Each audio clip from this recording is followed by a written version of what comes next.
What happens when one team is fighting for their European lives and the other team is full of exhausted players and already has one foot in the semifinals of the Champions League? Well, that's exactly what Culers were treated to in that Dortmund loss.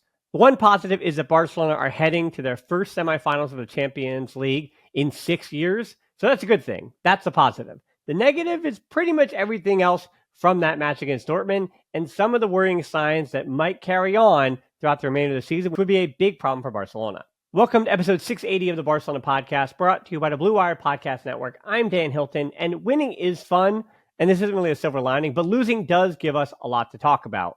The unbeaten streak in 2025 is over. That's 24 games unbeaten, which is pretty good, something to be proud of, especially when Barcelona have played the kind of tight matches that they've played at times throughout the Hansi Flick 2025 campaign. But there's still a lot to talk about from the loss that is much more negative.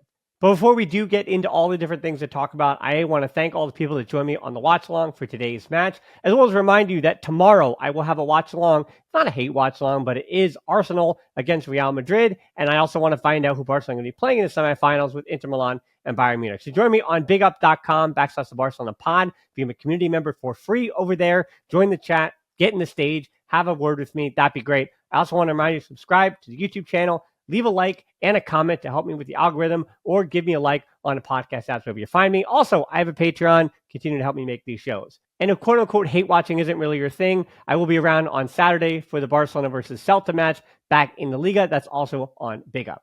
All right, so that is what's happening in the future, which should be much more positive than today, but we still have to go over the negative stuff. Here are the 5 headlines from Barcelona's 3-1 loss. And man, I haven't said that in a while here. 3-1 loss to Borussia Dortmund in the Champions League. Headline 1 is dominant Dortmund. Let me start by giving the credit to Dortmund here, because I watched the Bayern Munich versus Borussia Dortmund match over the weekend. It was in Munich. It was a 2-2 draw. And Dortmund largely, aside of about 5 minutes when Bayern Munich got their 2 goals, dominated that match as well, and it was on the road.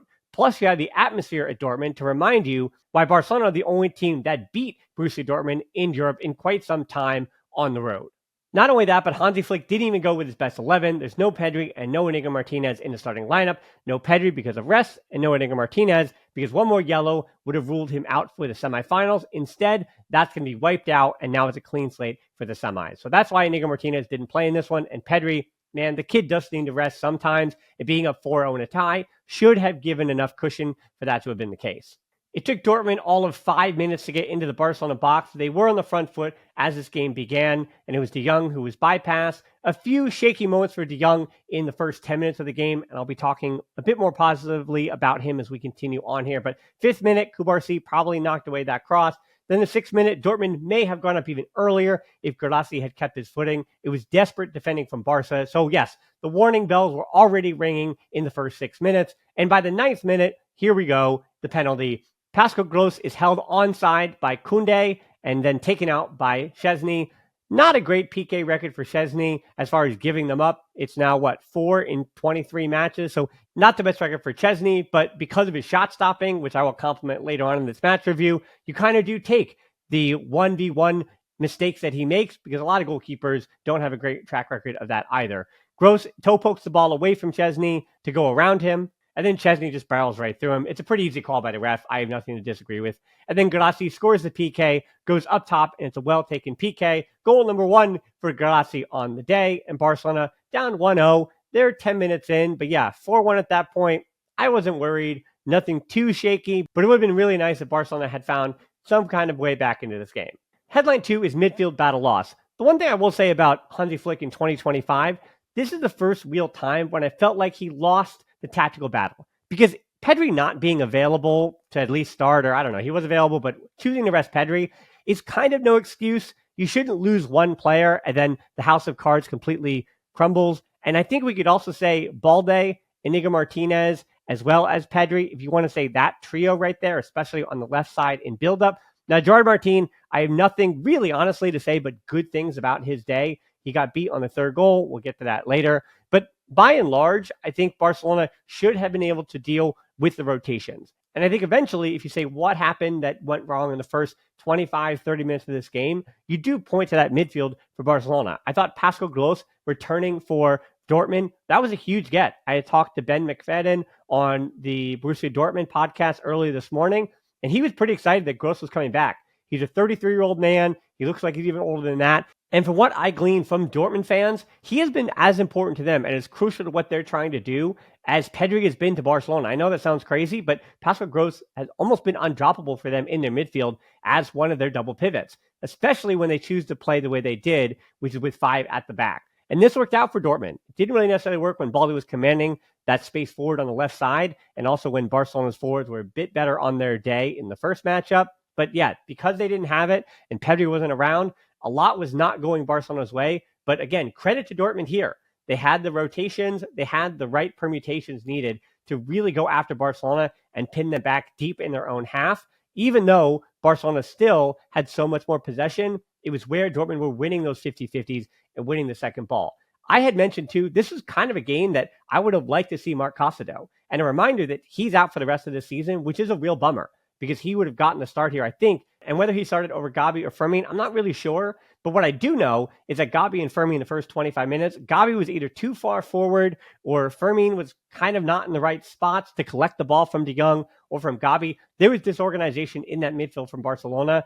And BVB wound up winning a lot of those 50-50s in midfield. And because of the way that they were using the 5 at the back horizontally, they were able to spread Barcelona out horizontally, which means then once you get the ball turned over, then you can attack vertically, especially down the wings. And I thought Dortmund did a good job of doing that.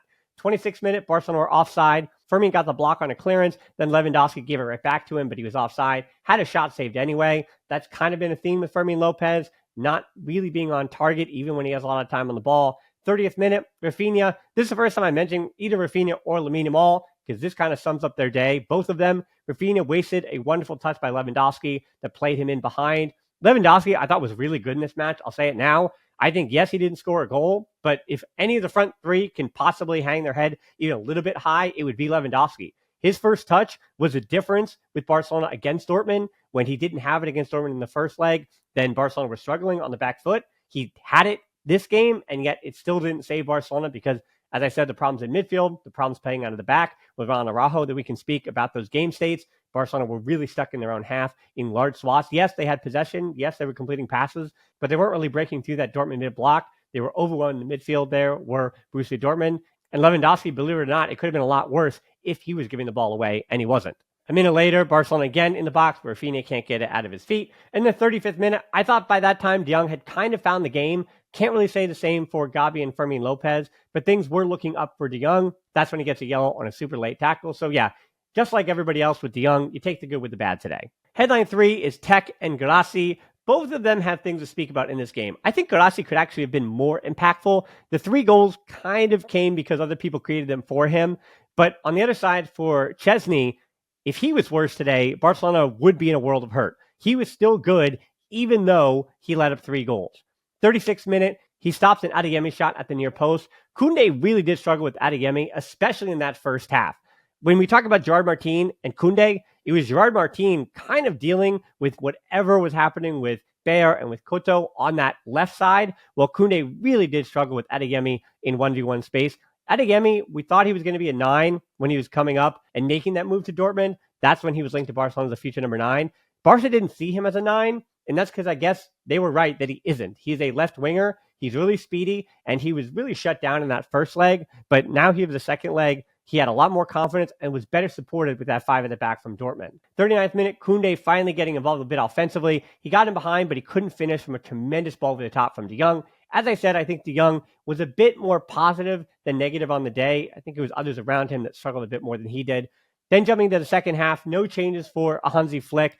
Maybe a little bit of a tactical tweak. Barcelona did find a little bit more because Gabi had dropped deeper. And I think it did help Barcelona survive to the end of the first half. But then the second half started, and it was more the same. Dortmund were right back down Barcelona's throat in the 48th minute. 2 saves really early in that second half. And I remind you, he had 8 saves in the game. This could have been a lot worse. He faced 4.31 expected goals against, and he saved 1.31 of them, which is exactly what Barcelona needed to hold on to the tie today.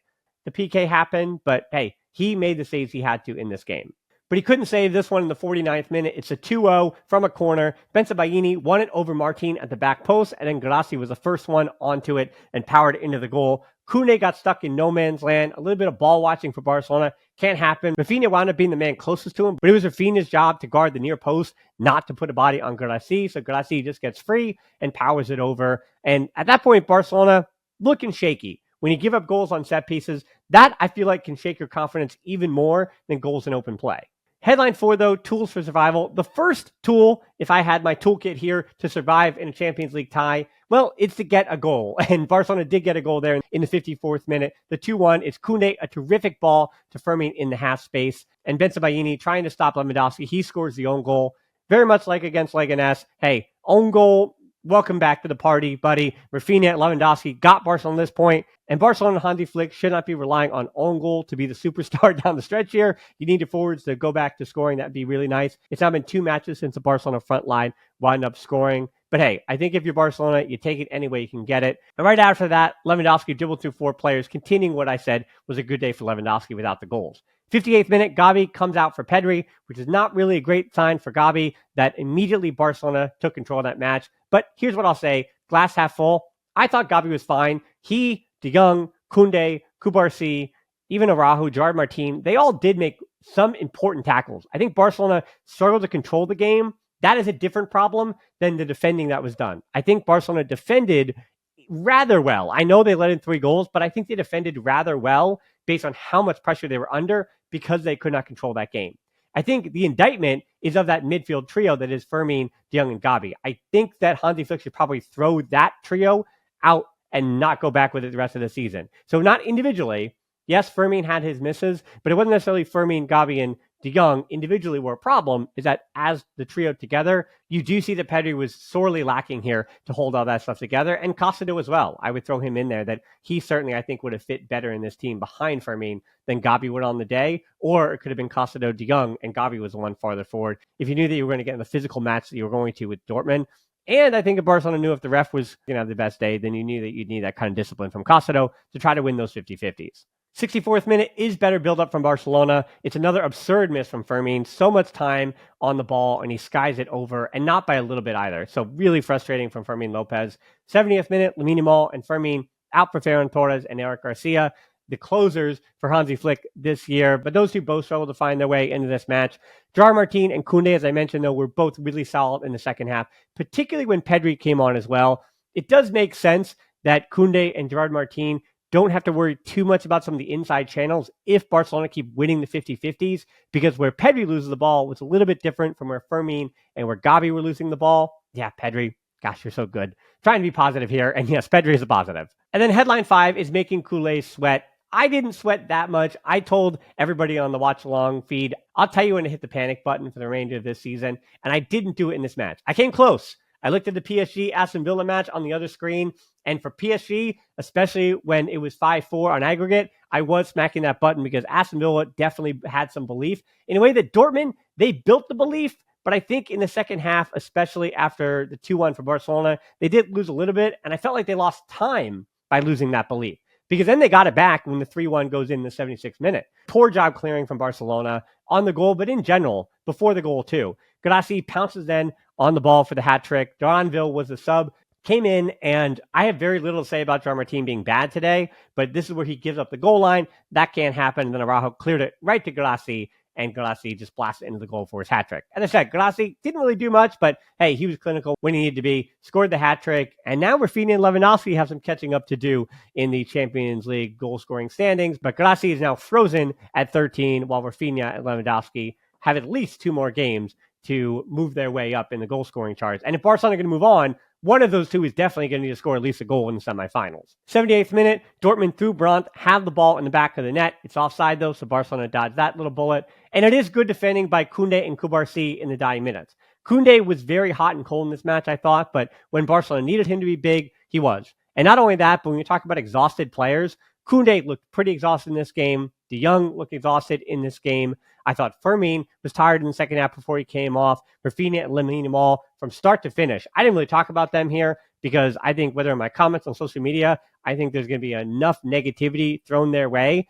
They just didn't find this game. I don't know if it's that they weren't up to it. I don't know if they felt like they could be in second gear for this one, but I think any criticism for them individually for this match, that being just for this Dortmund match, is a little bit fair. Same with Leganés. It was very much a go in, get 3 points, and get out any way you can. So my hope is Celta on the weekend for Lamine Yamal and Rafinha. I hope that they have recharged their batteries by not really giving it everything they had. Rafinha also did defend, I thought, rather well at times in the second half. There were times that he also didn't run back when we've seen him do that earlier, and that has to do with fatigue and exhaustion. So that's the most worrying side to me, is that this is a team in Barcelona that maybe they were trying to give it their all, but they just look tired.